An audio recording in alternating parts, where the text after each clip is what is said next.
Group में देखना आपको मैसेज आ गया ना ज्वाइनिंग का।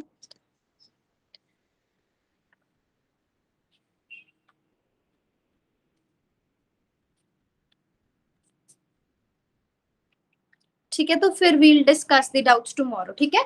और कल असाइनमेंट सभी लेकर आना, असाइनमेंट 1 और 2, ठीक है। दोनों से ट्राई किए क्वेश्चंस, कंप्लीट कर ली जितने मतलब आते हैं, है ना, उतने तो कर लिए ना आपने वहां पे।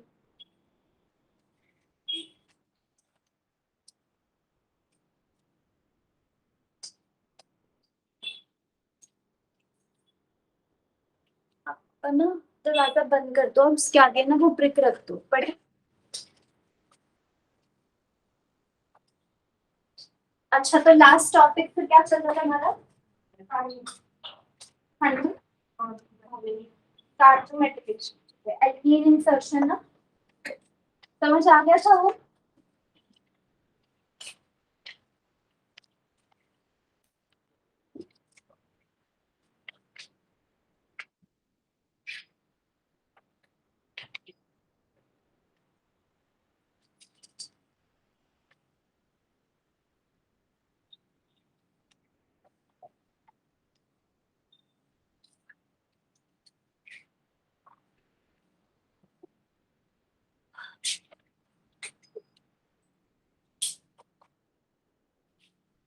टीचर आपको असाइनमेंट करने के लिए आज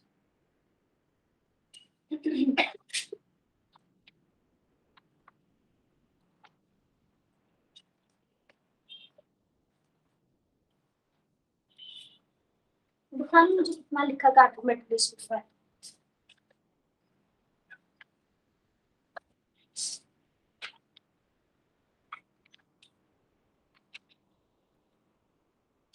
चलो भी कंटिन्यू विद कार्बोमेटिलेशन, ठीक है। इसमें एक और पॉइंट ऐड कर लो, carbomethylation is the insertion, carbomethylation is the insertion of olefin, carbomethylation is the insertion of olefin in the metal hydrogen or metal alkyl bond. Carbomethylation is the insertion of olefin in the metal hydrogen bond or metal R bond.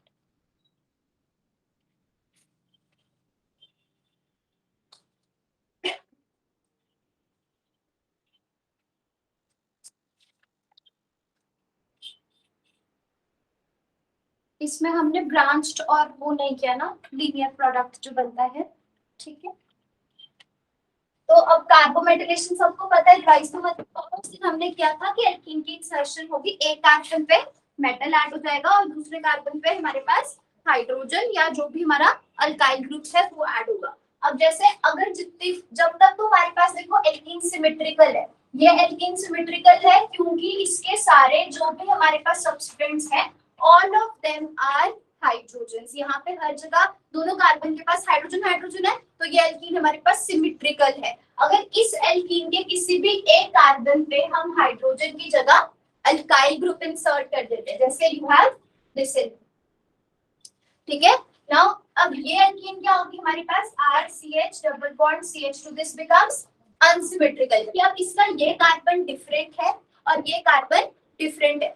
ऐसी जो हमारे पास symmetrical alkenes होती है जिसमें सारे जिसपे हर position पे हाइड्रोजन प्रेजेंट होता है, उस पे अगर हम कोई metal like for example we have an organometallic compound, ये ऑर्गेनोमेटालिक कंपाउंड होगा, अगर इसके ये जो मेटल है इसके साथ ये हमारे पास क्या है, एंसिलरी लिगेंड्स प्रेजेंट है, इनमें से कोई कार्बन होगा, तो ये ऑर्गेनोमेटालिक कंपाउंड हो गया जिसके अंदर मेटल हाइड्रोजन बॉन्ड भी प्रेजेंट है। ऐसी एल्कीन्स पे जब हम इस बॉन्ड की इंसर्शन करते हैं या ऐसे एल्कीन्स जिन पे हम कार्बोमेटिलेशन करते हैं, उसमें सिर्फ एक ही प्रोडक्ट बन सकता है ना, दो प्रोडक्ट्स नहीं बन सकते। क्यों? अगर हम इसको कार्बन 1 बोल रहे हैं, इसको कार्बन 2 बोल रहे हैं, कितनी पॉसिबिलिटीज है? ये हो सकता है कि पहली पॉसिबिलिटी ये हो, आपने सिंपली क्या करना है, इसके पाई बॉन्ड को ब्रेक कर देना है, ठीक है, और यहाँ से इसके सिग्मा बॉन्ड को ब्रेक करना है, यहाँ से पाई बॉन्ड ब्रेक कर दो, वहां से सिग्मा बॉन्ड ब्रेक कर दो। अब हमारे पास क्या पॉसिबिलिटी है, कि या तो हमारा मेटल कार्बन नंबर 1 के साथ जाके अटैच होगा, ठीक है। दूसरी पॉसिबिलिटी क्या है, या मेटल हमारा कार्बन नंबर 2 के साथ अटैच हो, क्योंकि कार्बन 1 और कार्बन 2 दोनों क्या है, बिल्कुल सेम है। तो फिर उस वजह से क्या होगा, हमारे पास single product formation will be possible only, right. तो यहाँ हमारे पास प्रोडक्ट क्या बन जाएगा, अगर मेटल हमारा कौन से कार्बन पे अटैच हो रहा है, C1, तो इसके साथ क्या अटैच है, हाइड्रोजन। और यहाँ पे क्या था, CH2, ये हमारा कार्बन नंबर 2। अब यहाँ पे क्या अटैच होगा, हाइड्रोजन, ठीक है।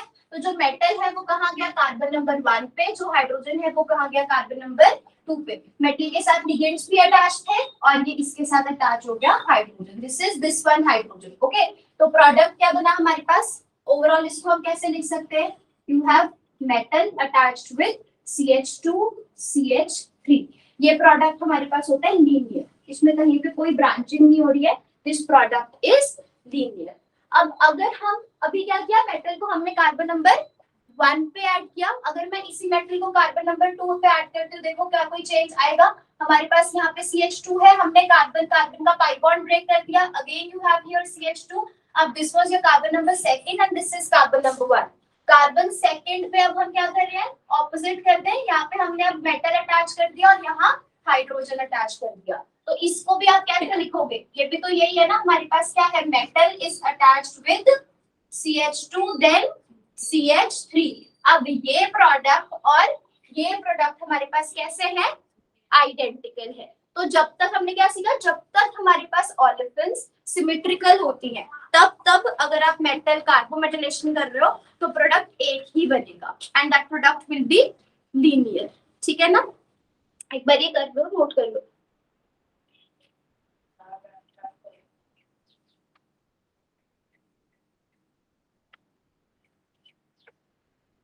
You had physical classes weekends पे,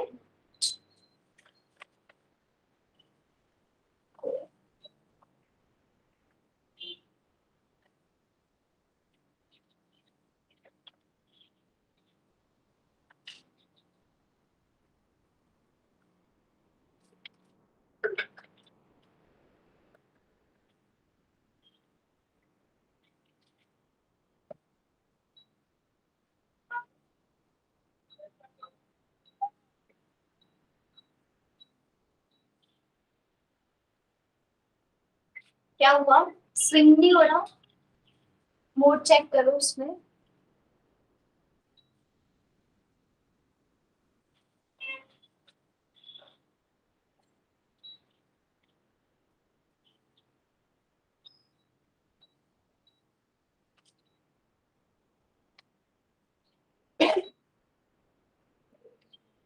नहीं हुआ, क्लास के बाद चेक करना मुझसे उसको। लिख लिया, नोट कर लिया सबने।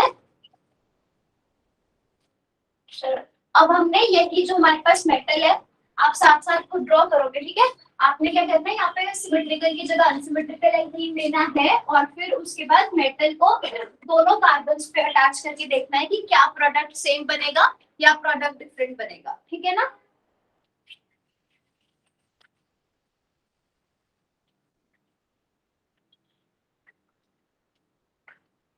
पहले नंबरिंग कर दो, कार्बन 1 हम किसको देंगे, जिसके साथ अल्काइल ग्रुप अटैच्ड है। इनफैक्ट ये हमारा कार्बन 1 हो जाएगा, आप किसी को करो, this is your carbon 1 and this is carbon 2, ठीक है। Carbon 1 and carbon 2।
ऐसे ही बनेंगे ना दोनों प्रोडक्ट्स। फर्स्ट केस में हमने क्या किया, मेटल किस पे ऐड किया, उस कार्बन के ऊपर जहां पर अल्काइल ग्रुप अटैच था, ठीक है। Metal we are adding on that carbon which contains the substituent. तो उससे हमारे पास क्या, और हाइड्रोजन कहाँ जा रहा है, सेकंड कार्बन पे, तो उससे जो हमारे पास प्रोडक्ट बन रहा है दैट इज ब्रांच, है ना। ब्रांचिंग हो रही है ना, यहाँ पे इस कार्बन के साथ यहाँ पे अल्काइल ग्रुप जुड़ा हुआ है और इस कार्बन के साथ यहाँ पे मेटल अटैच्ड है, तो दिस इज ब्रांचिंग। इस तरह से हमारे पास कैसा प्रोडक्ट बनेगा, this is your branch product. और दूसरी साइड पे हमारे पास क्या है, हमने मेटल को कहाँ ऐड किया, कार्बन नंबर 2 पे, जहां सबस्ट्रेट प्रेजेंट नहीं था, उससे हमारे पास कैसा प्रोडक्ट बन रहा है, this is your linear product, ठीक है। ब्रांच प्रोडक्ट कब होगा, जब एक ही कार्बन पे मेटल भी अटैच्ड होगा और उसी कार्बन पे हमारे पास अल्काइल ग्रुप भी अटैच्ड है, that is your branch product, ठीक है। तो हमारे पास ज्यादा स्टेबल प्रोडक्ट कौन सा बनता है, लीनियर।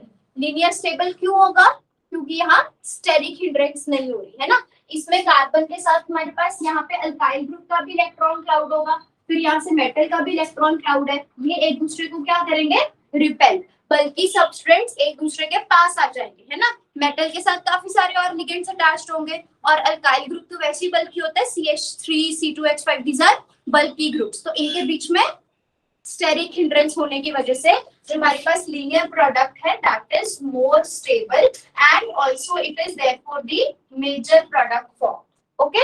एंड ये हमारे पास क्या हो जाएगा, this will be unstable and minor, ठीक है। और अब जो हमारे पास आगे टॉपिक आने वाला है इनके बाद, वो है कैटालिसिस के ऊपर, ठीक है। मतलब कैसे हम ऑर्गेनोमेटालिक कंपाउंड्स को एज अ कैटलिस्ट यूज करते हैं। जैसे बेसिकली इस रिएक्शन में हम ये कह सकते हैं ना कि ये जो हमारा ऑर्गेनोमेटालिक कंपाउंड था, ठीक है, इसने क्या किया, अल्कीन को एल्केन्स में कन्वर्ट कर दिया, है ना। बस बाद में हमने एक और स्टेप करना है जिससे हम मेटल को यहाँ से रिमूव भी कर देंगे, ठीक है ना। तो basically they are acting as a catalyst for the reaction. तो जब उन रिएक्शंस में हमारे पास ऐसा कोई स्टेप आएगा कार्बोमेटाइलेशन का और एल्कीन अनसिमेट्रिकल होगी, तो उस केस में आपको याद रखना है कि आपने प्रोडक्ट कैसा बनाना है, एल्कीन एल्केन कौन सा बनाना है, ठीक है। You have to first always form the linear product because this is the major product. Clear है सबको, एवरीवन।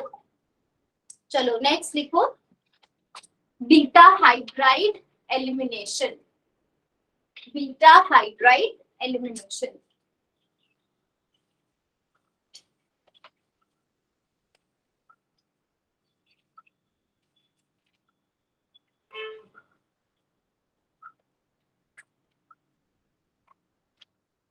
देखो what is beta hydride elimination. Basically beta hydride जैसे हमने क्या ऑक्सीडेटिव एडिशन, उसका ऑपोजिट था हमारे पास रिडक्टिव एलिमिनेशन। ऐसे ही हमने अभी पढ़ा कार्बोमेटाइलेशन, तो इसका ऑपोजिट हमारे पास क्या होता है, बीटा हाइड्राइड एलिमिनेशन। कार्बोमेटाइलेशन में क्या होता है, एल्कीन के ऊपर मेटल हाइड्रोजन बॉन्ड की इंसर्शन होती है और एल्केन बन जाता है, एल्केन जैसा सिस्टम। यहाँ हमारे पास क्या होगा, एल्केन जैसा सिस्टम प्रेजेंट होगा, उसके ऊपर बीटा हाइड्राइड एलिमिनेशन से हमारे पास क्या होगा, एल्कीन बन जाएगा, ठीक है। एल्कीन अलग हो जाएगा और मेटल हाइड्रोजन बॉन्ड अलग हो जाएगा, ठीक है। तो दिस इज द ऑपोजिट। अब जैसे हमने एलिमिनेशन रिएक्शंस पढ़ते हो ऑर्गेनिक केमिस्ट्री में, उसमें पढ़ते ना basically in organic chemistry the reactions are of two types, substitution reactions and elimination reaction. Elimination reaction कितने टाइप्स की होती है, E1 एंड E2, है ना। एक E1CP भी होता है। क्या होता है एलिमिनेशन में, दो कार्बन है,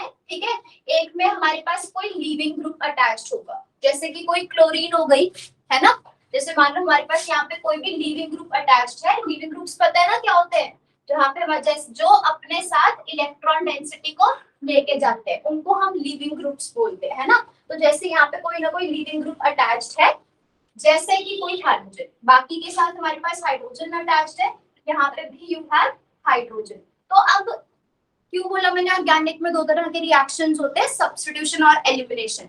एक तो ये पॉसिबिलिटी है कि हम क्या करेंगे, यहाँ पे कोई न्यूक्लियोफाइल लेकर आएंगे, वो न्यूक्लियोफाइल क्या करेगा, इस कार्बन के ऊपर अटैक करेगा, यहाँ से क्लोरीन निकल जाएगा, क्लोरीन की जगह हमारा न्यूक्लियोफाइल आ जाएगा, तो ये होगी सब्स्टिट्यूशन रिएक्शंस। पता है ना सबको ये, दूसरी रिएक्शन पॉसिबल क्या होती है, एलिमिनेशन रिएक्शन, और हमेशा कंपटीशन रहता है कि रिएक्शन में एलिमिनेशन होगा या सब्स्टिट्यूशन होगा। मान लो हम क्या कर रहे हैं यहाँ पे, इस रिएजेंट इसको हम किसी बेस के साथ ट्रीट कर रहे हैं, तो बेस का काम क्या होता है, प्रोटॉन की एक्सट्रैक्शन करना। कौन से प्रोटॉन को वो एक्सट्रैक्ट करेगा, जो एसिडिक होगा, और दूसरा मतलब एक तो एसिडिक होना चाहिए, और साथ ही साथ उस प्रोटॉन को जब हम एक्सट्रैक्ट करते हैं वहां से जो हमारे पास प्रोडक्ट बनेगा वो भी स्टेबल होना चाहिए, ठीक है ना। तो अब यहाँ पे हम क्या, ये बेस क्या करता है, हमेशा बीटा कार्बन से जो हाइड्रोजन है उसको एक्सट्रैक्ट करता है। बीटा कार्बन कौन सी होगी, जिस कार्बन के साथ फंक्शनल ग्रुप अटैच्ड है उसको हम क्या बोलेंगे, अल्फा कार्बन। उसके बिल्कुल साथ वाली कार्बन हमारे पास क्या हो जाती है, बीटा कार्बन। तो यहाँ पे जो भी हमारे पास हाइड्रोजन अटैच्ड है ये सारे क्या है, बीटा हाइड्रोजन है। तो बेस का क्या काम होगा, बीटा हाइड्रोजन को एक्सट्रैक्ट करना। जब भी यहाँ से बीटा हाइड्रोजन एक्सट्रैक्ट करेगा तो यहाँ पे चार्ज क्या आ जाएगा, नेगेटिव। यहाँ से हाइड्रोजन एक्सट्रैक्ट करके इलेक्ट्रॉन्स किसके पास जाएंगे, कार्बन के पास। तुम्हारे पास क्या बन जाएगा, you have CH2 here, CH2 and a negative charge, और यहाँ क्लोरीन अटैच्ड है। नेक्स्ट स्टेप क्या होगा, नेगेटिव चार्ज का मतलब क्या है, यहाँ पे लोन पेयर प्रेजेंट है, ये यहाँ जाके पाई बॉन्ड बना लेगा, 2 इलेक्ट्रॉन्स है ना यहाँ पे लोन पेयर, ये यहाँ जाके क्या बना देंगे, पाई बॉन्ड। और जब इस कार्बन के 1 2 3 4 यहाँ पे पाई बॉन्ड बनेगा तो क्लोरीन एलिमिनेट है ना, और हमारे पास एल्कीन बन जाएगा। This is your CH2 double bond CH2, alkene बन गया हमारे पास। ये होती है ऑर्गेनिक केमिस्ट्री में एलिमिनेशन रिएक्शन, ठीक है ना। तो इसमें भी एल्कीन बनता है, इसमें भी बीटा हाइड्रोजन की एक्सट्रैक्शन होती है, ठीक है ना। अब तो इसमें हमारे पास क्या है, ये जो एलिमिनेशन है दैट इज एंटी एलिमिनेशन। मतलब क्या हो गया कि अगर यहाँ पे हमारे पास एल्कीन इस तरह से, alkene is a double bond and double bonds are planar in nature, तो अगर ये इधर ऐसे एल्कीन प्रेजेंट थी, ये एक कार्बन एल्कीन की, ये दूसरी कार्बन एल्कीन की, इस कार्बन पे हमारे पास नीचे क्या है, हाइड्रोजन अटैच्ड है, और इस कार्बन के ऊपर वाली साइड पे क्लोरीन अटैच्ड है। तो हमेशा बीटा जब भी एलिमिनेशन ऑर्गेनिक केमिस्ट्री में होती है, तो अगर क्लोरीन ऊपर की तरफ अटैच्ड है तो इस कार्बन से 3 हाइड्रोजन है और तीनों सेम है ना, तीनों सेम है, पर बेस कौन से हाइड्रोजन को एक्सट्रैक्ट करेगा, जो इस क्लोरीन के विद रिस्पेक्ट में एंटी पोजीशन पे है, ठीक है। मतलब अगर यहाँ पे क्लोरीन ऊपर प्रेजेंट है तो ये नीचे वाले हाइड्रोजन को एक्सट्रैक्ट करेगा, अगर यहाँ क्लोरीन नीचे प्रेजेंट होता तो इस कार्बन से हाइड्रोजन कौन सा एक्सट्रैक्ट होता, ऊपर वाला। तो ऑर्गेनिक केमिस्ट्री में जो एलिमिनेशन रिएक्शंस होती हैं, beta elimination reaction, they are anti in nature, ठीक है ना। बट अब जो हम पढ़ेंगे, जो हमारे ऑर्गेनोमेटालिक्स में, ये लिखना है, किसी को लिखना है, लिखो जल्दी से। ये हमारे पास एलिमिनेशन रिएक्ट, इसको लिखना elimination reactions in organic chemistry,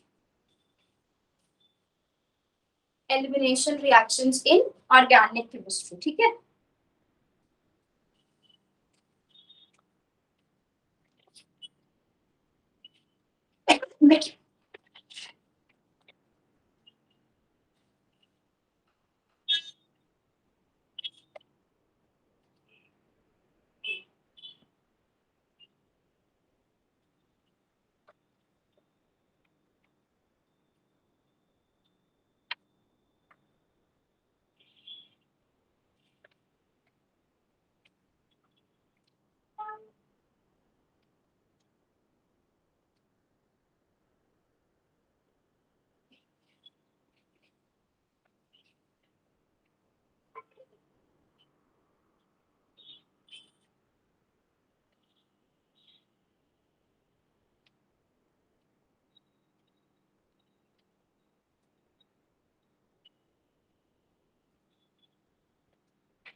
कर दिया नोट सबने। यहाँ पे एक चीज और फोकस पे करो, यहाँ पे हम हाइड्रोजन को कैसे रिमूव कर रहे हैं, ये वाला SH+ है ना, ये अपने साथ इलेक्ट्रॉन्स नहीं लेके जा रहा ना, इलेक्ट्रॉन डेंसिटी तो कार्बन की तरफ जा रही है, तो base is negatively charged and it is going to extract H+, ठीक है ना। अब हम देखेंगे कि हमारे पास ऑर्गेनोमेटालिक्स में रिएक्शन जो एलिमिनेशन है वो कैसे होती है। तो पहले तो डिफरेंस देखते हैं कि ऑर्गेनिक से डिफरेंस क्या है। यहाँ हमने क्या किया था, हमारे पास लीविंग ग्रुप अटैच था, पर अब यहाँ पे लीविंग ग्रुप की जगह क्या होगा, ऑर्गेनोमेटालिक कंपाउंड। ठीक है, मतलब हमारे पास यहाँ पे मेटल अटैच्ड होगा। ठीक है, मेटल के साथ हमारे पास एंसिलरी लिगेंड्स प्रेजेंट होंगे और दूसरी कार्बन सेम रहेगी, यू हैव CH3। तो पहला डिफरेंस क्या हो गया, लीविंग ग्रुप की जगह यहाँ पे हमारे पास कोई ना कोई मेटल अटैच्ड होगा। दूसरा, यहाँ पे हमें बेस की जरूरत नहीं होती रिएक्शंस में। ठीक है, यहाँ पे जो एलिमिनेशन रिएक्शन होती है वहां हमें बेस की जरूरत नहीं होती। सिंपल हीटिंग करें या कभी कभी इनफैक्ट अगर हीटिंग नहीं भी दिया हुआ, अगर ये कंपाउंड अनस्टेबल है तो इसमें एलिमिनेशन अपने आप हो जाएगी ताकि ये स्टेबल बन जाए। अब एलिमिनेशन कैसे हो, यहाँ पर मेटल और कार्बन बॉन्ड प्रेजेंट है, इलेक्ट्रोनेगेटिविटी किसकी ज्यादा होगी, मेटल की या कार्बन की, carbon. Metals are electropositive in nature, तो जो चीज इलेक्ट्रोनेगेटिव है तो हमारे जो इलेक्ट्रॉन्स होंगे वो किसकी तरफ शिफ्ट होंगे, कार्बन की तरफ। ठीक है, तो हमारे पास क्या हो जाएगा, फर्स्ट स्टेप में हमारे पास मेटल अलग हो जाएगा, मेटल पे चार्ज पॉजिटिव एंड कार्बन पे charge negative, and you have CH2 over this, sorry CH2 negative.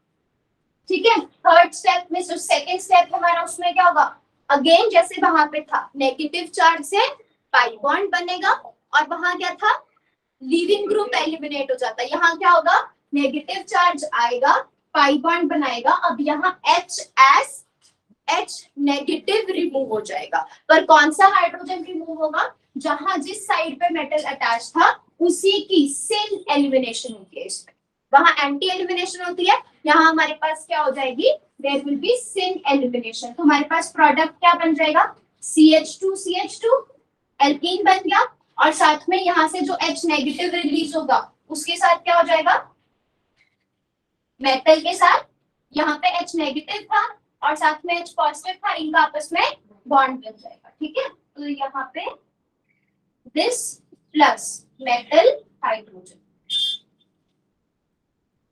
ठीक है, so here H is eliminated as H negative, not as H positive. It's not anti-elimination, it will be syn elimination always. Okay.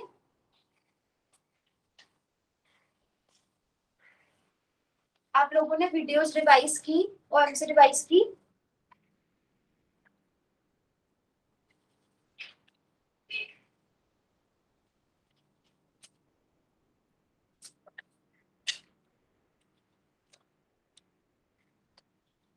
तो आप stereochemistry पढ़ चुके हो ना, ये कौन सी रिप्रेजेंटेशन है, है ना। अगर हमारे पास यहाँ पे मेटल अटैच्ड है, ये हमारे पास सारे हाइड्रोजन्स हैं, तो इसके सिन कौन सा हो गया, इन तीनों में से सेकेंड। तो अगर ऐसे आपके पास रिप्रेजेंटेशन है और इसमें beta hydrogen elimination, beta hydride elimination करना है, तो आपने इसी हाइड्रोजन को यहाँ से रिमूव करना है और फिर इसके बीच में डबल बॉन्ड बनाना। ठीक है, इसी मेटल का हाइड्रोजन नंबर 2 के साथ बॉन्ड फॉर्मेशन। ठीक है ना।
चलो अभी मुझे ये बताओ, ये मैंने आपको 3 कॉम्प्लेक्सेस दिए हैं, ये तीनों के तीनों ऑर्गेनोमेटालिक कॉम्प्लेक्सेस हैं, है ना। ठीक है, इसमें मुझे बताओ क्या फर्स्ट कॉम्प्लेक्स में beta hydride elimination possible in first complex?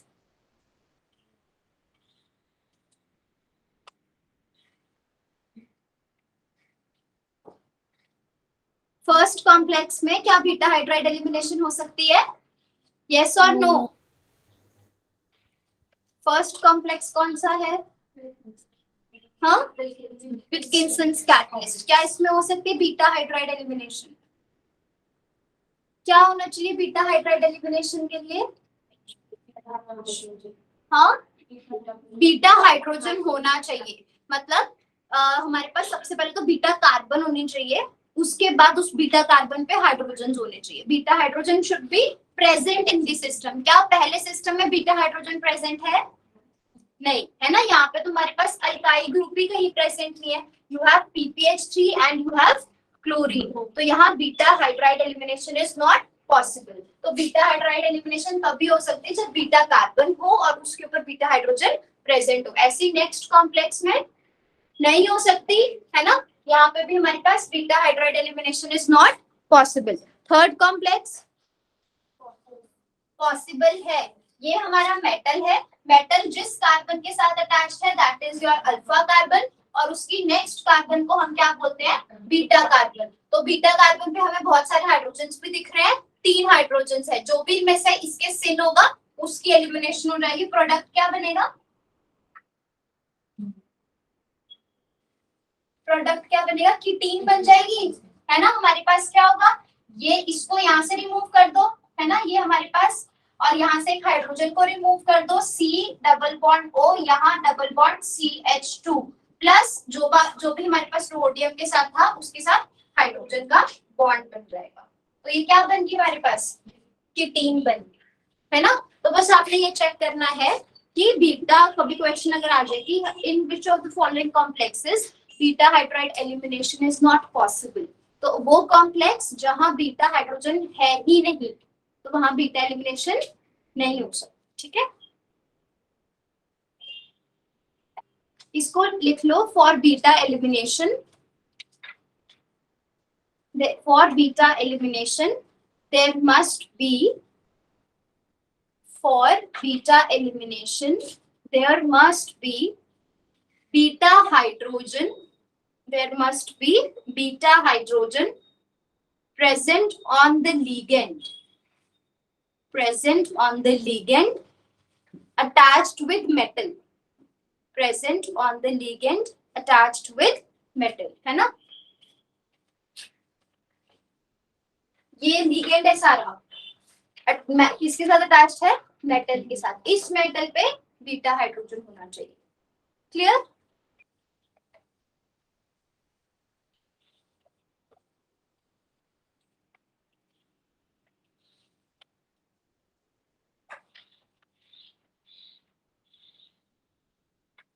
drawn। Next point लिखो, beta hydride elimination. Next point, beta hydride elimination is always syn elimination, is always syn elimination and is usually given by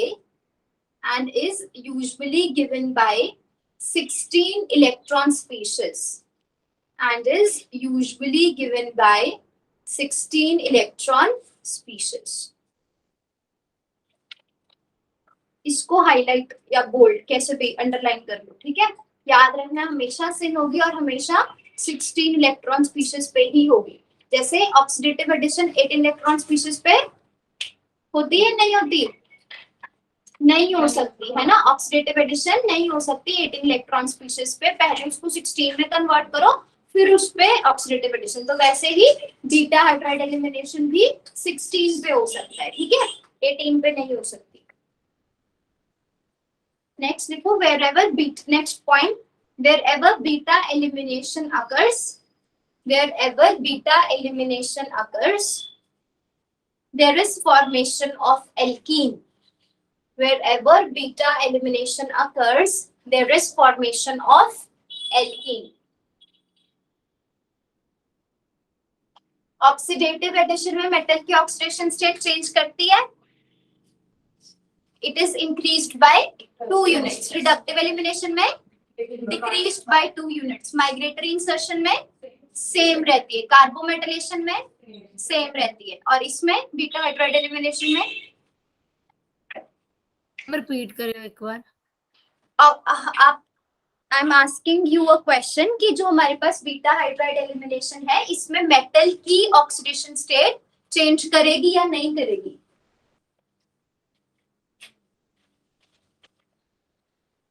क्या बताओ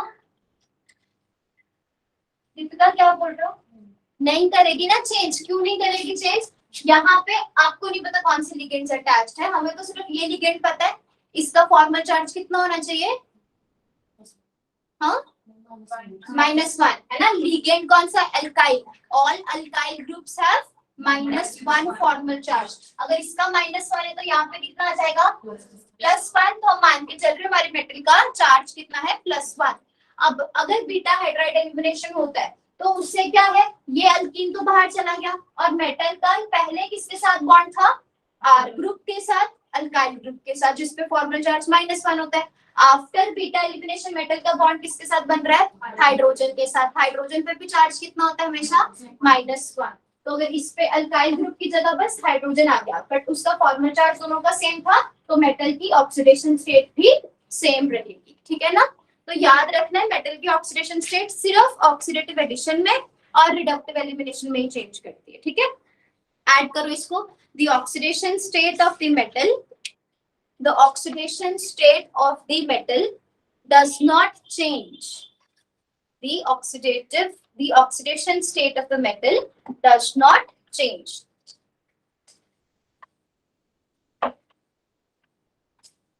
Next, beta elimination is the next point. Beta elimination is the reverse of olefin insertion. It is the reverse of olefin insertion into metal hydrogen bond. Bracket में लिख लो कार्बोमेटाइलेशन।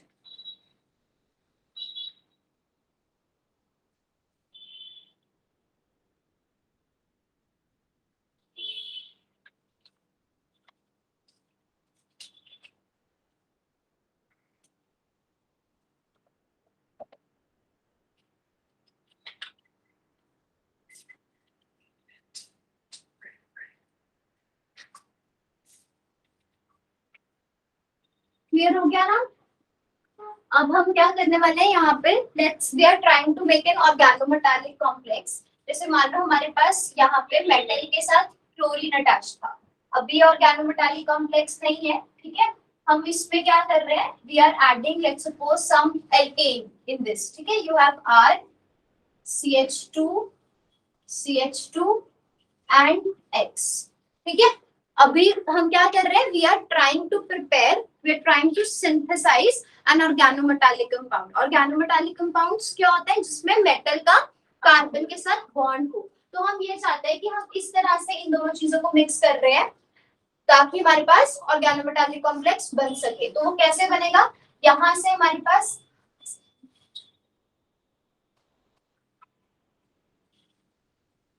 ये है lithium. ठीक है, तो ये अभी ऑर्गेनोमेटालिक कंपाउंड है। What we desire is, we desire some other organometallic compound. जैसे इसमें मेटल कौन सा है? Not lithium, metal except lithium. तो ये ऑर्गेनोमेटालिक कंपाउंड है किसका? जिसमें लिथियम का कार्बन के साथ बॉन्ड है। बट हमें ये ऑर्गेनोमेटालिक कंपाउंड नहीं चाहिए, हमें इससे कोई नया ऑर्गेनोमेटालिक कंपाउंड बनाना है जिसमें यहाँ पर कार्बन के साथ मेटल आ जाए और वो मेटल लिथियम ना हो। लेट्स सपोज यहाँ पे जो भी हम मेटल ले रहे हैं दैट इज रोडियम। तो रिएक्शन कैसे जाएगी हमारे पास? यहाँ से क्या होगा, Cl नेगेटिव एलिमिनेट होगा।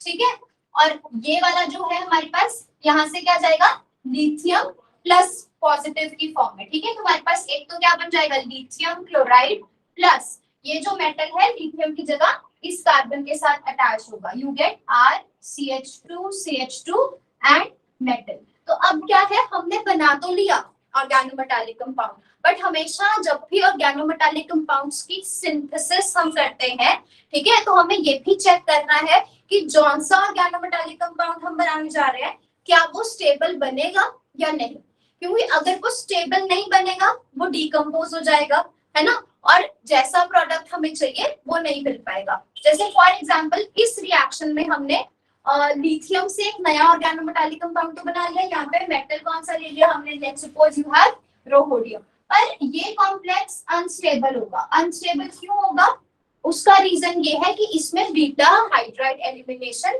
हो सकती है। प्रोडक्ट को हम ऐसा सोच रहे हैं ना कि प्रोडक्ट हमारा ऐसा बने जिसमें रोहोडियम के साथ कार्बन का बॉन्ड हो, बट इसमें क्या है हमारे पास, you have alpha carbon then you have beta carbon, तो ऐसे कॉम्प्लेक्सेस अगर ये 16 इलेक्ट्रॉन कॉम्प्लेक्स हो तो फिर इसमें बीटा हाइड्राइड एलिमिनेशन हो जाएगी। बीटा हाइड्राइड एलिमिनेशन जैसे हो, मतलब ये आपका फर्स्ट स्टेप था, अब यही पे रिएक्शन नहीं रुकेगा, रिएक्शन आगे चला जाएगा। रिएक्शन जब आगे जाएगा तो हमारे पास क्या हो जाएगा, सेकंड स्टेप में यू विल गेट रोहोडियम, इसका अल्काइल ग्रुप आर के साथ बॉन्ड बन जाएगा और साथ में हमारे पास यहाँ से एल्कीन जो है वो रिलीज हो जाएगी। तो प्रोडक्ट हमने क्या सोचा था कि हमने ये बनाना है, but this was unstable. Why unstable? Because it undergoes decomposition via beta hydride elimination. तो एग्जाम में ये क्वेश्चन कैसे आते हैं, एग्जाम में आपको क्वेश्चन ऐसे पूछा जाता है कि जैसे बीटा हाइड्राइड एलिमिनेशन से सिस्टम में अनस्टेबिलिटी आती है, ठीक है, या वो आपको 4 कॉम्प्लेक्सेस दे देंगे और वो आपसे पूछेंगे कि कौन सा कॉम्प्लेक्स अनस्टेबल है, तो बस आपने वहां पे ये चेक करना है कि अनस्टेबल वो तब होगा अगर उसमें डिकम्पोजिशन होगी। डिकम्पोजिशन कैसे होती है, वाया बीटा हाइड्राइड एलिमिनेशन। तो जिस कॉम्प्लेक्स में बीटा हाइड्राइड एलिमिनेशन पॉसिबल है वो कॉम्प्लेक्स अनस्टेबल हो जाएगा। जितने ज्यादा चांसेस होंगे बीटा हाइड्राइड एलिमिनेशन होने के किसी भी एक पर्टिकुलर कॉम्प्लेक्स में, उतना वो कॉम्प्लेक्स अनस्टेबल हो जाएगा। जैसे आपके पास एक तो ये आ गया कि which of the following is unstable, so you just have to check where beta elimination is possible, that complex will be unstable। या वो क्या देंगे, आपको 4 कंपाउंड्स दे देंगे A, B, C and D and you have to tell what will be the order of stability, ठीक है। तो बस जौन से कॉम्प्लेक्स में आपको नजर आएंगे कि यहाँ चांसेस ज्यादा है बीटा हाइड्राइड एलिमिनेशन होने के, वो कॉम्प्लेक्स सबसे ज्यादा अनस्टेबल, और जिसमें कम चांसेस होंगे वो कॉम्प्लेक्स स्टेबल। पर वो चीज कैसे चेक करनी है कि चांसेस कम है या ज्यादा, वो भी हम सीखेंगे, बट क्वेश्चन पता लगा, wherever beta elimination is possible that complex will be unstable, ठीक है। तो इसको नोट कर लो और लिखो, ये नोट कर लो पहले।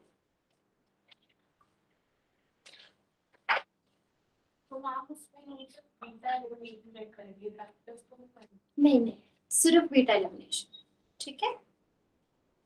मैम हाँ जी, मैम इसमें आर ग्रुप क्यों निकला एच की जगह पे?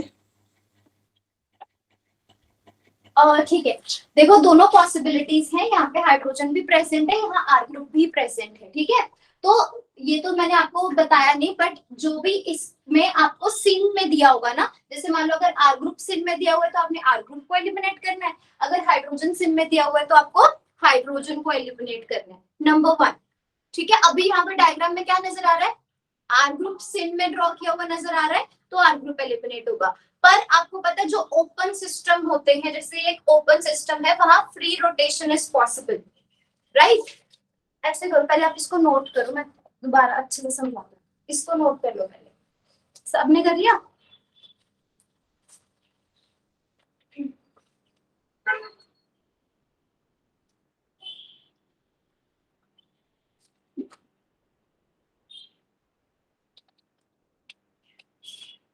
किया ये note.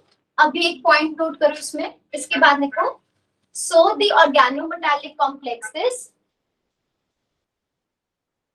so the organometallic complexes which can proceed beta hydride elimination, which can proceed with beta hydride elimination are highly unstable, ठीक है।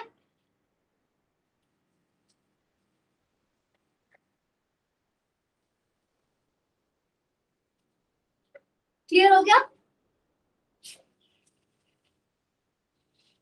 लाइक फॉर एग्जाम्पल जो आपने अभी मुझसे डाउट पूछा है, इसको हम ऐसे एक्सप्लेन कर सकते हैं कि मान लो हमारे पास एक बेंजीन की रिंग है, ठीक है, यहाँ पे हमारे पास इस साइड पे मेटल अटैच्ड है और इस साइड पे you have some R group attached, okay. तो इस साइड पे अब देखो, अगर ये मेरे पास जिस कार्बन के ऊपर मेटल अटैच्ड है दैट कार्बन इज अल्फा, उसके साथ वाली कार्बन क्या हो जाएगी, बीटा। अब इसमें क्या कोई और बीटा कार्बन है? यस, है ना, जो इसके साथ इस साइड से अटैच्ड है ये भी बीटा है ना। अब this is also beta carbon, इसमें हमारे पास दो हाइड्रोजन होंगे, one will be present above the plane, ये टेट्राहेड्रल सिस्टम हो गया ना हमारा, चार बॉन्ड्स है इस कार्बन के, दूसरी हाइड्रोजन कैसे प्रेजेंट होगी यहाँ पे below the plane, and this is your beta carbon. अब यहाँ पे हमारे पास क्या पॉसिबिलिटी है, ये जो आपका ये बेंजीन रिंग प्लेनर है ना, ये हमारे पास जो मेटल होगा या तो ये अबव में अटैच्ड होगा या ये बिलो में अटैच्ड होगा। लेट्स सपोज हम मान के चल रहे हैं कि ये हमारा अबव की साइड पे अटैच्ड है और ये आर ग्रुप भी हमारा अबव साइड पे अटैच्ड है। तो अब ना यहाँ पे दो बीटा कार्बन है, एक बीटा कार्बन पे आर ग्रुप अटैच्ड है, दूसरी बीटा कार्बन पे हाइड्रोजन अटैच्ड है, ठीक है ना। अब हमारे पास यहाँ पे क्या होगा कि दोनों की पॉसिबिलिटी, दोनों सिन में ही प्रेजेंट है, यहाँ आर ग्रुप भी सिन में प्रेजेंट है और यहाँ आर ग्रुप भी सिन में ही प्रेजेंट है। तो यहाँ हमारे पास दोनों पॉसिबिलिटीज है, यहाँ से आर ग्रुप भी एलिमिनेट हो सकता है, यहाँ से हाइड्रोजन भी एलिमिनेट हो सकता है। क्लियर हो गया? तो बस आपको ये याद रखना है, एलिमिनेशन हमेशा सिन होगी, ठीक है, और जितने सिन में हमारे पास सब्सटेंस आके प्रेजेंट हो सकते हैं, जितने सिन में सब्सटेंस प्रेजेंट हो उतनी ही प्रोडक्ट फॉर्मेशन होगी, राइट। क्योंकि अगर वो यहाँ से इसको एलिमिनेट करता है तो ये हमारे पास क्या हो जाएगा, अच्छा इसमें ना कंफ्यूज मत होना कि यहाँ पे डबल बॉन्ड दिया हुआ है, तो यहाँ पे डबल बॉन्ड, वो मैं सारा आपको बताऊंगी, इसका भी अलग मैकेनिज्म है, ठीक है। बट मैं अभी जो अभी मैं आपको समझा रही हूँ कि अगर हमारे पास सिन में जितने प्रोडक्ट्स प्रेजेंट, जितने सब्सटेंस प्रेजेंट होंगे उतनी प्रोडक्ट फॉर्मेशन होगी। क्योंकि अगर यहाँ से ये दोनों एलिमिनेट होंगे तो प्रोडक्ट डिफरेंट बनेगा और यहाँ से ये दोनों एलिमिनेट होंगे तो प्रोडक्ट डिफरेंट बनेगा। मतलब जितने सिन में आ सकते हैं उतनी प्रोडक्ट फॉर्मेशन पॉसिबल है, ठीक है। एक तो ये चीज जो आपको रिजिड सिस्टम था इसमें साफ दिख जाता है, पर जैसे अभी जो हमने एग्जांपल किया उसमें दिखेगा नहीं। यहाँ पे लिगेंड है, मेटल के साथ क्या अटैच्ड है, CH2R। तो यहाँ पे हमें पता है दिस इज अल्फा कार्बन, इसको ध्यान से समझना, एक बार नोट बाद में करो, ठीक है। This is alpha carbon, this is your beta carbon. अब जो हमारे पास बीटा कार्बन है वहां दो सब्सटेंस अटैच्ड हैं, एक तो बीटा पे हाइड्रोजन अटैच्ड है और दूसरा बीटा पे हमारे पास आर ग्रुप अटैच्ड है ना। कुछ भी सिन में नहीं दिया हुआ यहाँ पे, तो है ना, कोई भी चीज आपको सिन में नहीं गिवन। तो अब आपको पता है कि ओपन सिस्टम में रोटेशन पॉसिबल होती है, फ्री रोटेशन पॉसिबल है ना।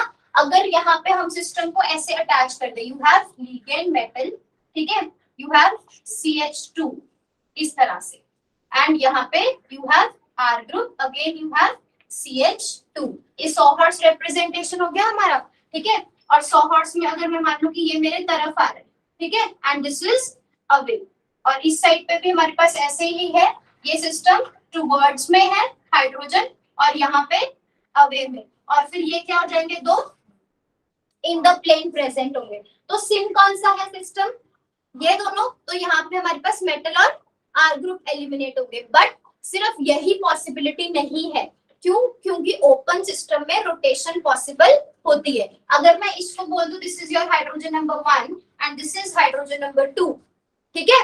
रोटेशन मींस अगर हम इस बॉन्ड को रोटेट करें 120 डिग्री, ठीक है, क्लॉकवाइज, तो क्या होगा, क्लॉकवाइज रोटेट करने पे क्या होगा, आर ग्रुप कहाँ जाएगा, H1 की पोजीशन पे, H1 कहाँ चला जाएगा, H2 की पोजीशन पे, H2 कहाँ चला जाएगा, R ग्रुप की पोजीशन पे, है ना। तो फिर एलिमिनेशन किसकी होगी, H2 की, तो है ना। तो दोनों प्रोडक्ट्स बनेंगे ना, एक तो R ग्रुप भी निकल जाएगा, एक प्रोडक्ट उसका बनेगा और दूसरा H2 भी एलिमिनेट हो सकता है, ठीक है।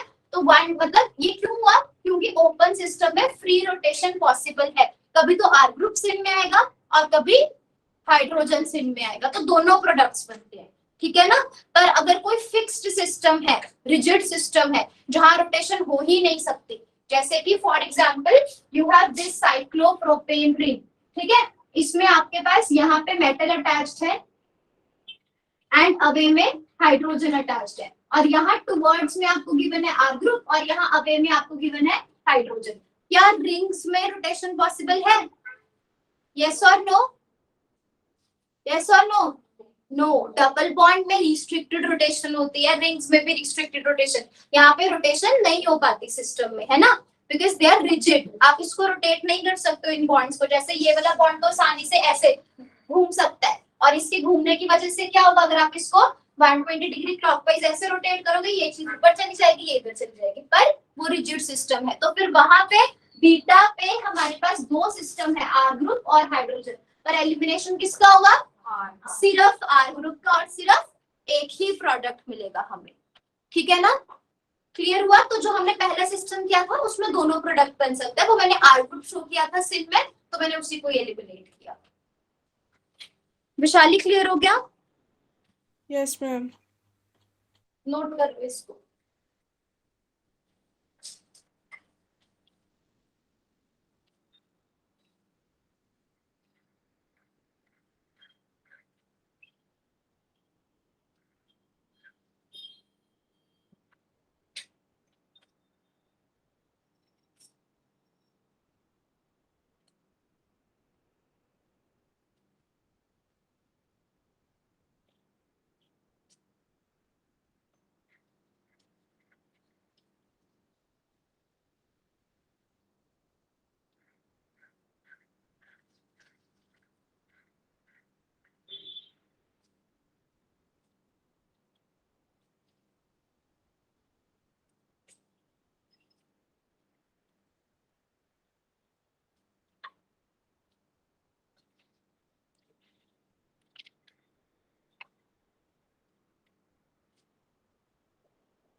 डन? Clear note? ये इंपॉर्टेंट है पॉइंट, समझ आ गया ना सबको?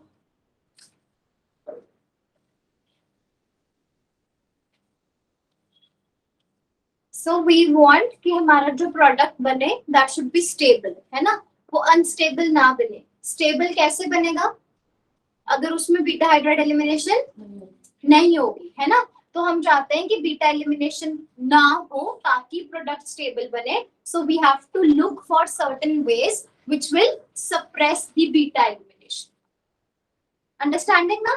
तो क्या है, हमने ये चाहता है कि जो हम बना रहे हैं ऑर्गेनोमेटालिक कंपाउंड वो स्टेबल हो, यही चाहेंगे ना हम। और वो स्टेबल कैसे होगा अगर उसमें बीटा एलिमिनेशन नहीं हो सकती? तो we have to check for some ways how we can prevent beta elimination, ठीक है ना।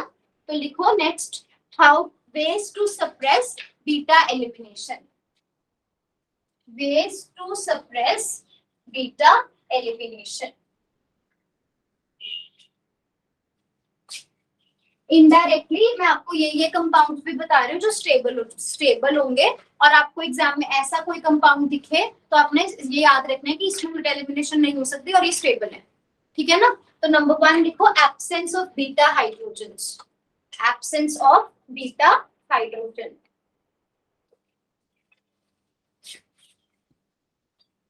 मतलब बीटा हाइड्रोजन हो ही ना, जब बीटा हाइड्रोजन ही नहीं है तो बीटा एलिमिनेशन नहीं हो सकती।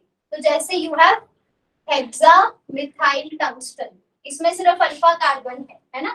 Then next you have titanium, इसके पास अल्फा कार्बन है, ठीक है, बीटा कार्बन है या नहीं? यस, बीटा कार्बन तो है ना। This is your alpha carbon, this is beta carbon, पर इस कार्बन पे कोई भी हाइड्रोजन प्रेजेंट नहीं होगा, है ना। कार्बन 4 ही बॉन्ड बना सकता है ना, 3 उसके बन चुके हैं, 4th इसके साथ बन गया।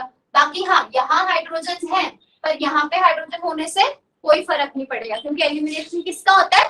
बीटा एलिमिनेशन होता है, ठीक है।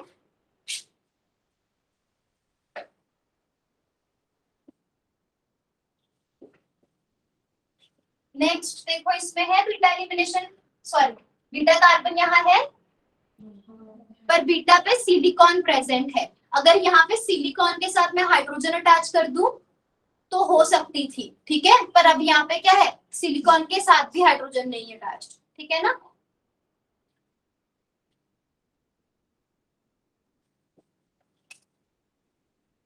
ये मेटल है, ठीक है, पेंटालिन कौन सी फैमिली को बिलोंग करता है?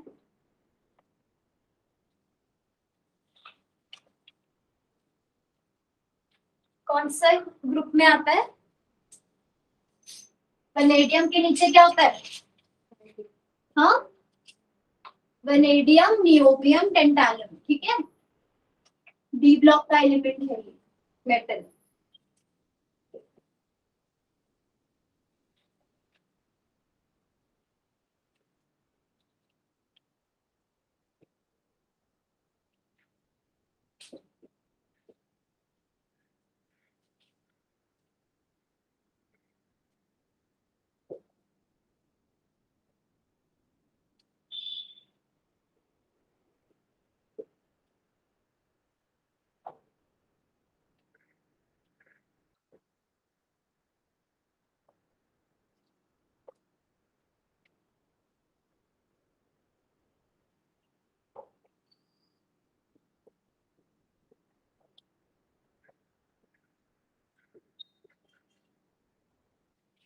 सी चेक, यहाँ किसी भी कॉम्प्लेक्स में हमारे पास बीटा हाइड्रोजन नहीं होगा, ठीक है।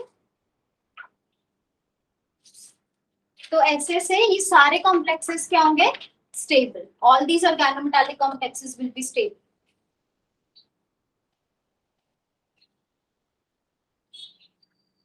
ब्रेड्स रूल पढ़ा है ऑर्गेनिक में, ब्रेड्स रूल, ब्रिज हेड ये पढ़ा है कि ब्रिज हेड में अगर डबल बॉन्ड आए तो वो अनस्टेबल होता है, पढ़ा है?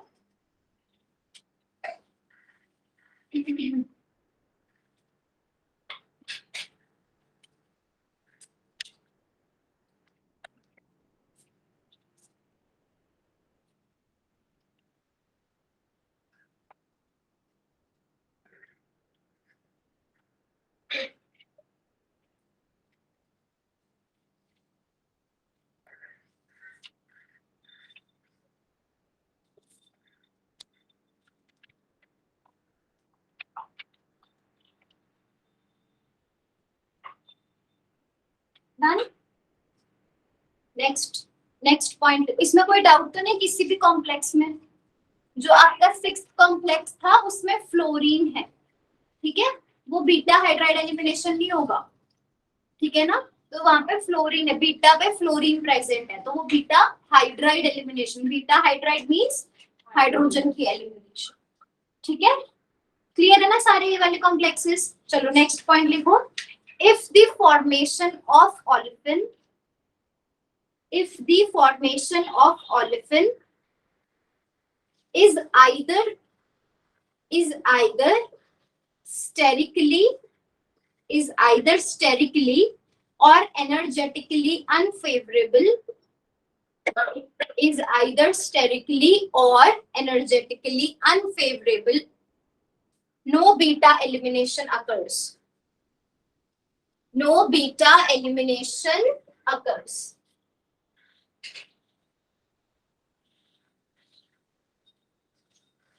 क्या लिखा point, if the formation of alkene, है ना, इसका मतलब क्या है कि देखो हमें पता है बीटा एलिमिनेशन कभी भी जब भी हम करवाएंगे तो एल्कीन तो बनेगी, उसका एक प्रोडक्ट एल्कीन तो बनता ही बनता है ना, पर अगर ये एल्कीन जो बीटा एलिमिनेशन के बाद बनेगी वो ही अनस्टेबल हो तो फिर बीटा एलिमिनेशन नहीं होगी। बीटा एलिमिनेशन क्यों होती है, बीटा कोई भी कॉम्प्लेक्स ए है, ठीक है, complex A will be converted into complex B via beta elimination। वो क्यों होगा, कोई भी रिएक्शन इसीलिए होती है ताकि उसमें स्टेबिलिटी आए, पर मान लो ये हमने क्या किया, यहाँ से B जो हमारे पास आफ्टर बीटा एलिमिनेशन प्रोडक्ट बनता है वही अनस्टेबल बन जाए तो फिर ये रिएक्शन नहीं हो सकती। इस अब मतलब हमें ये अब सीखना पड़ेगा कि कौन से एल्कीन्स अनस्टेबल होते हैं, क्योंकि अगर एल्कीन अनस्टेबल बना तो बीटा एलिमिनेशन नहीं होगी। अब उसके लिए आपको पता होना चाहिए ब्रिज हेड कार्बन क्या होती है। पता है ब्रिज हेड कार्बन क्या होती है? पहले तो ब्रिज सिस्टम क्या होता है। इसमें हमें कितनी रिंग्स नजर आ रही है? How many rings are present here? You have 2 rings, 2 5 membered ring. कैसे? एक तो ये वाली रिंग हो जाएगी हमारे पास, जिसको मैं डार्क कर रही हूँ।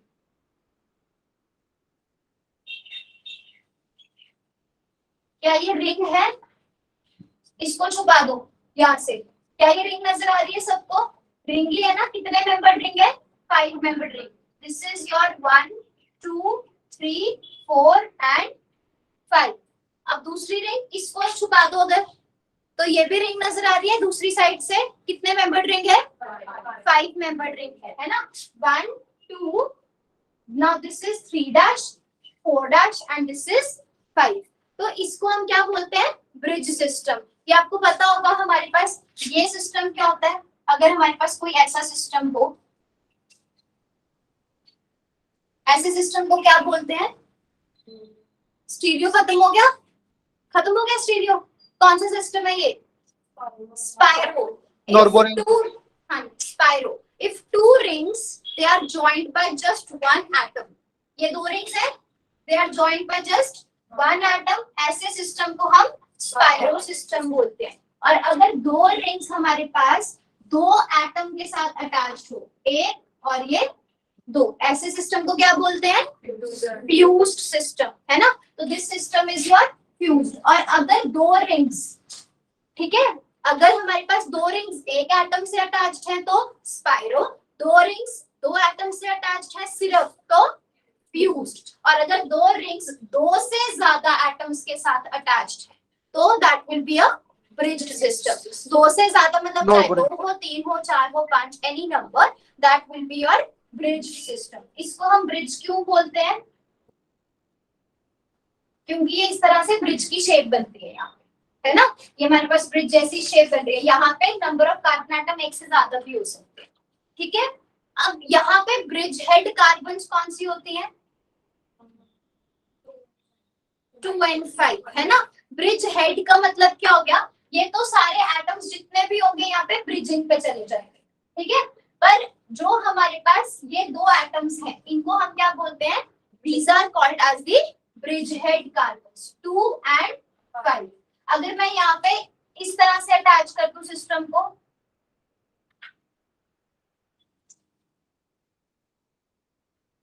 अब इसमें दो रिंग्स अटैच्ड है आपस में, कितने एटम से अटैच्ड है?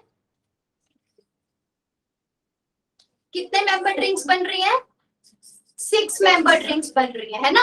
अब ये दो 2 and 5 जो है हमारे पास, और ये वाले जो दो एटम्स है ये कॉमन है ना। This is your, now this will become 1 2 3 4 5 and 6। अब 1 6 2 and 5 they are common towards both the rings। ये वाला तो ब्रिजिंग पे चला गया ना, ऊपर चले गए। पर ये जो यहाँ पे दो एटम्स है ये फिक्स्ड है और इनको हम क्या बोलते हैं? ब्रिज हेड एटम्स, है ना। Bridge head atoms. ब्रिज, इसको आप बोलोगे ब्रिज हेड पोजीशन। अगर ब्रिज हेड पोजीशन पे कभी भी डबल बॉन्ड आता है या उस पे कभी भी कार्बोकैटायन बनता है तो वो सारे कैसे होते हैं? अनस्टेबल होते हैं। मतलब अगर इस पोजीशन पे आपके पास पॉजिटिव चार्ज आ गया तो this is your bridgehead carbocations, they are unstable, ठीक है। अगर यहाँ पे डबल बॉन्ड आ गया, मान लो हमारे पास यहाँ पे हमने ऐसे डबल बॉन्ड बना दिया, तो ये डबल बॉन्ड किस कार्बन का बन रहा है? ब्रिज हेड कार्बन ने डबल बॉन्ड बनाया तो ये अनस्टेबल होगा। चाहे वो इस साइड पे आ जाए या वो इस साइड पे आ जाए तो भी ब्रिज हेड कार्बन ने बनाया। और अगर वो इस साइड बने तो बस क्या चेक करना है कि जो हम डबल बॉन्ड बना रहे हैं क्या वो डबल बॉन्ड इस कार्बन ने बनाया। अगर वो double bond bridge head carbon ने बनाया तो दैट विल बी अनस्टेबल, ठीक है। पर अगर मैं डबल बॉन्ड यहाँ बना रही हूँ इस पोजीशन पे, तो क्या ये double bond bridge head carbon ने बनाया? नहीं बनाया। तो ये अल्कीन कैसी होगी? स्टेबल। सिर्फ ब्रिज हेड कार्बन पे जो डबल बॉन्ड आता है दैट इज अनस्टेबल। इसी को हम ब्रेड्स रूल बोलते हैं, ठीक है। ये नोट कर लो एक बार, दिस इज ब्रेड्स रूल, ठीक है। ब्रेड्स रूल क्या बोलता है? Alkenes formed by the bridgehead carbons are unstable. Okay.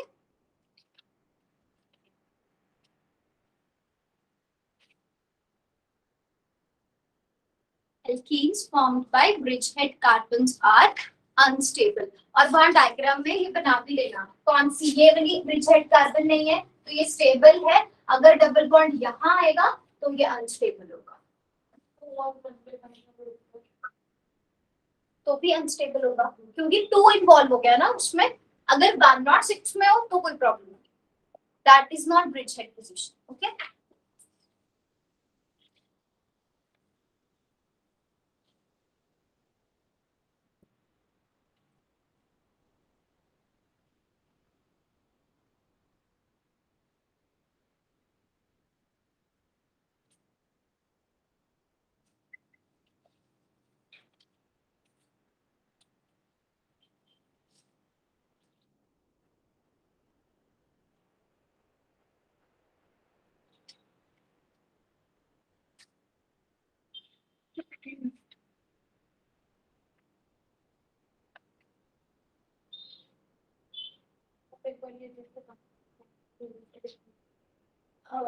Write down क्या लिखा है मैंने, alkenes formed by the bridgehead carbon, alkenes formed by the bridgehead carbon are unstable.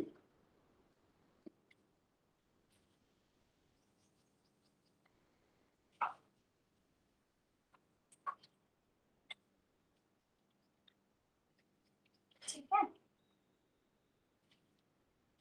देखो जैसे अब हमारे पास ये एक ऑर्गेनोमेटालिक कंपाउंड है, यहाँ पे हमारे पास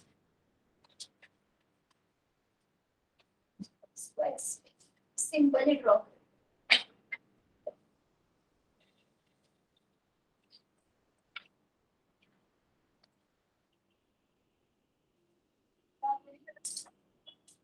वैसे अब देखो यहाँ पे हमें ऐसे नजर आ रहा है कि ये दोनों सीन पे हैं, पर एक्चुअली में ये सीन पे होते भी नहीं है। ये बॉन्ड ना ऐसा होता है जैसे ये तो आता है आपकी तरफ बाहर की तरफ, ये प्रेजेंट होता है नीचे की तरफ, और ये होता है ऐसे ऊपर की तरफ प्रेजेंट होता है। ठीक है, तो वैसे ही बीटा एलिमिनेशन यहाँ तो हो नहीं सकती, पर अगर हमें लगे कि ये दोनों मतलब थोड़ा बहुत भी अगर इसमें सीन में आने की कोशिश करें, तो अगर आप यहाँ से इन दोनों को एलिमिनेट करोगे तो यहाँ डबल बॉन्ड कहाँ जाएगा, इस पोजीशन पे जाएगा जहां से एलिमिनेट कर रहे हो दो एटम्स को, उनके कार्बन्स के बीच में डबल बॉन्ड, तो फिर ये कॉम्प्लेक्स स्टेबल होगा अनस्टेबल?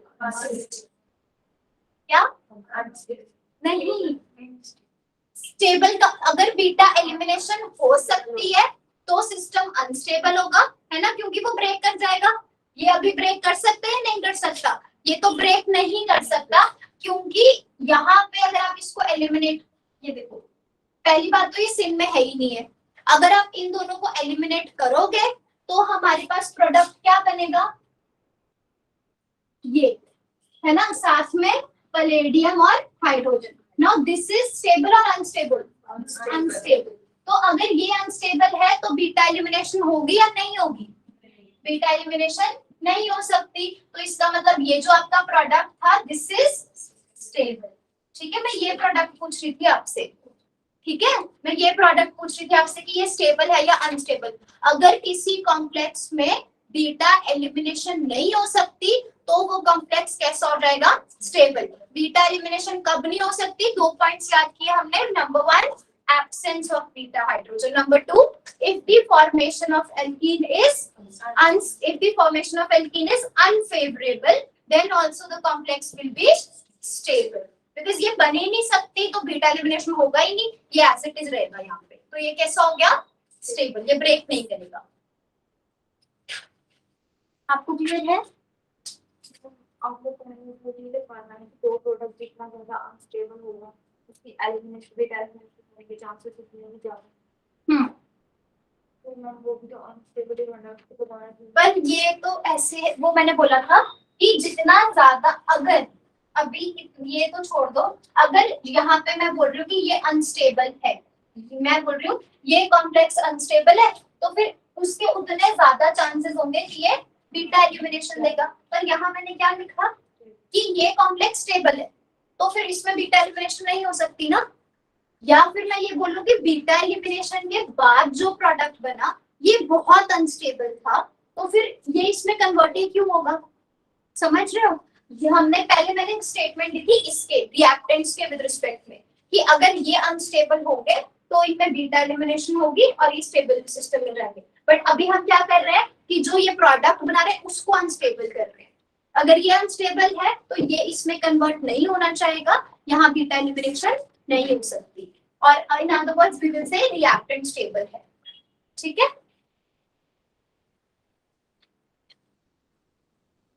सो क्वेश्चन कैसे आएगा आपके पास? ये दो कॉम्प्लेक्स गिवन हो गया आपको, एक तो ये कॉम्प्लेक्स हो गया आपका, दूसरा कॉम्प्लेक्स क्या हो गया हमारे पास?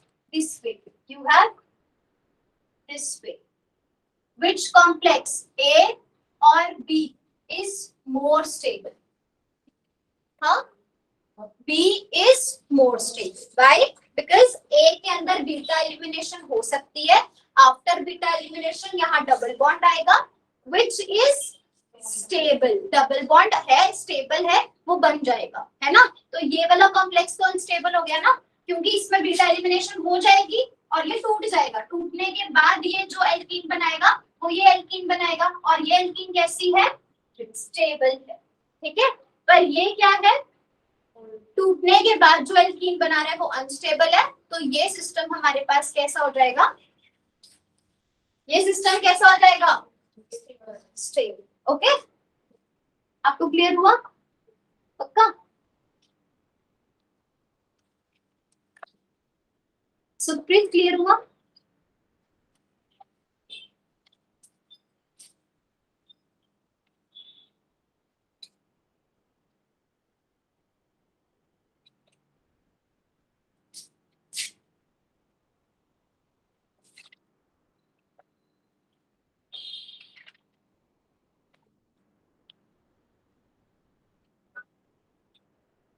कर लिया नोट्स अपने ये? अब ये कॉम्प्लेक्स देखो, क्या इसमें बीटा एलिमिनेशन पॉसिबल है?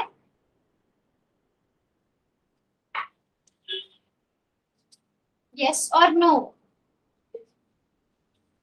सबसे पहले क्या चेक करोगे बीटा एलिमिनेशन के लिए? बीटा हाइड्रोजन है या नहीं। तो दिस कार्बन इज अल्फा। कितनी बीटा कार्बन है? 1 2 3। बीटा हाइड्रोजन 6 हो जाएंगे। Beta hydrogen are also present, तो बीटा एलिमिनेशन पॉसिबल है। पर अगर सेकंड पॉइंट क्या किया? बीटा हाइड्रोजन हो पर उससे जो एल्कीन बने वो अनस्टेबल बने, तो भी बीटा एलिमिनेशन नहीं हो सकती। तो हम देखेंगे कि एक बार यहाँ से एलिमिनेट करके देखते हैं एल्कीन जो बनती है वो कैसे बनती है। तो मान लो ये सारे सेम है, तो पहले तो यहाँ पे चेक करो, ये जो आपका कार्बन है डबल बॉन्ड कहाँ आएगा? इस कार्बन में और इस कार्बन के बीच में। तो मैं यही बना के दिखा दूंगा आपको। ठीक है, now what you have to check that according to Bredt rule alkene is stable और नॉट। तो कैसे चेक करोगे कि ये जो आपके पॉइंट्स हैं क्या ये ब्रिजहेड पोजीशन है इनमें से कोई एक?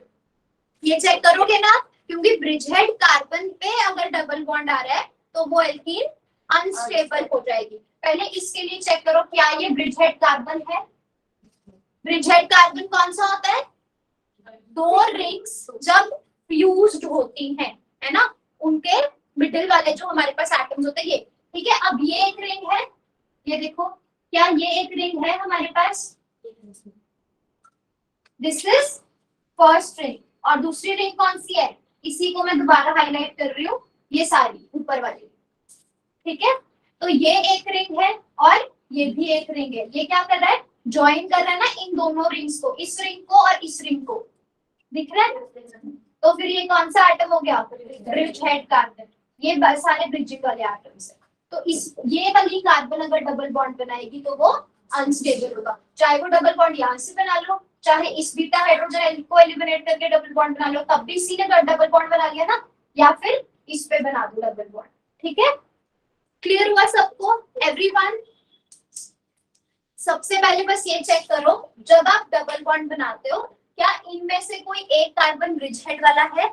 ठीक है, बस ये चेक करना है। अब ये ब्रिजहेड पे है। ब्रिजहेड कौन सा होता है? जो दो रिंग्स का कॉमन पॉइंट, दो रिंग्स का कॉमन पॉइंट। ये एक रिंग है और ये भी एक रिंग है। इन दोनों रिंग्स का ये क्या बन रहा है आपका कॉमन पॉइंट। तो कॉमन पॉइंट क्या हो जाएगा ब्रिज हेड पोजीशन। क्लियर। तो beta elimination is not possible in this case. Adamantane system किया है ऑर्गेनिक में, हाँ नहीं, स्टीरियोकेमिस्ट्री में नहीं किया, पक्का नहीं किया।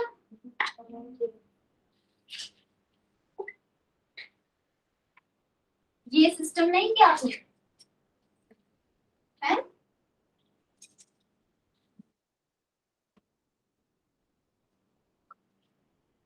नहीं किया। बाइफिनाइल्स किए, यस मैम। और भी था आपके पास एक साइक्लोफेन सिस्टम किया, इस तरह के सिस्टम किए। Yes ma'am.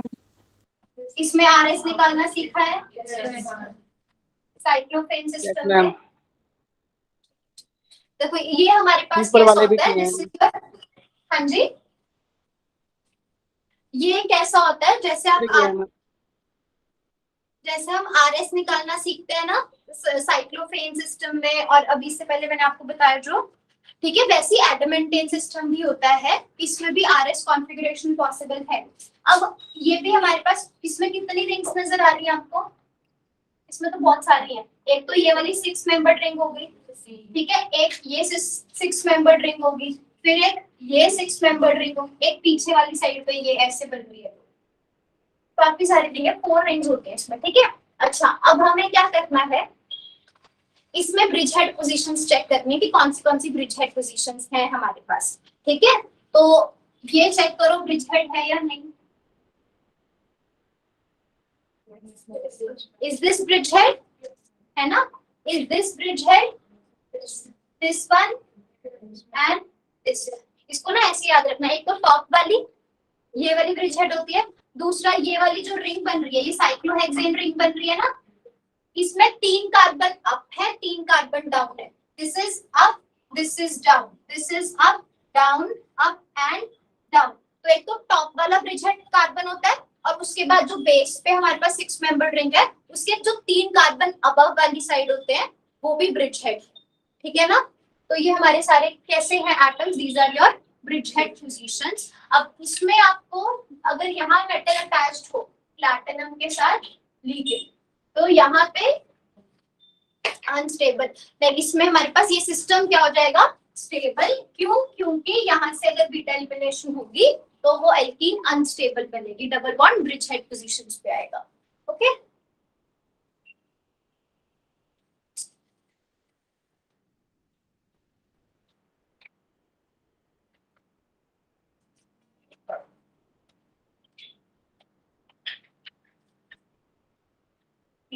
हम सिस्टम क्या बोलते हैं एडमेंटेन,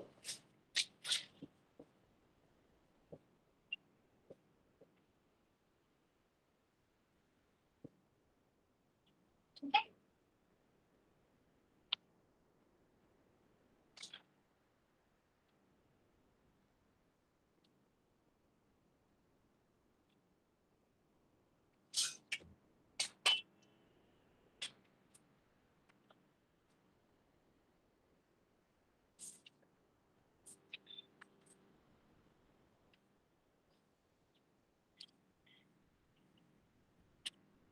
ठीक है, डन।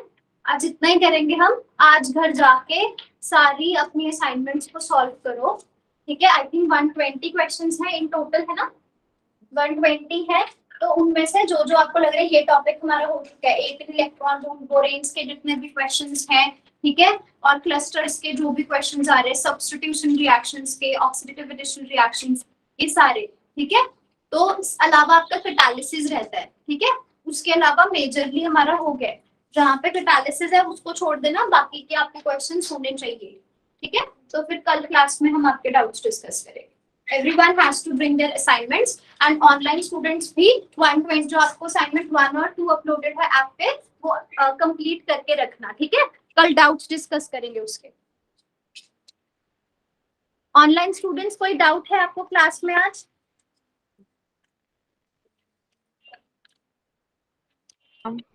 हाँ जी,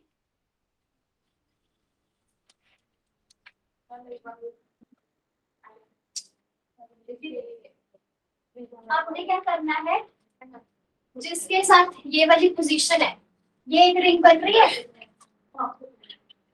ये रिंग बन रही है, ठीक है, एक तो ये रिंग हो गई, ठीक है, दूसरी ये रिंग बन रही है, ठीक है, एक ये रिंग है, दूसरी ये रिंग है, इन दोनों का कॉमन पॉइंट, इसको क्या बोलोगे, ब्रिज हेड एटम, ठीक है। अब अगर एलिमिनेशन, ये अल्फा, अल्फा कौन सी कार्बन हो जाएगी, जो पैलेडियम के साथ कार्बन अटैच्ड है, अल्फा कार्बन, उसके साथ वाली बीटा कार्बन, बीटा कार्बन पे हाइड्रोजन भी है। अगर मैं इन दोनों को एलिमिनेट करूंगी तो डबल बॉन्ड यहाँ आ जाएगा, अगर डबल बॉन्ड ब्रिज हेड पे आ रहा है तो वो अनस्टेबल है, बीटा एलिमिनेशन नहीं हो सकती, तो जो हमारा रिएक्टेंट है वो स्टेबल है, ठीक है। ऑनलाइन में किसी को डाउट है कोई? चलो okay, I am ending the class then. आप में से डाउट्स है किसी को?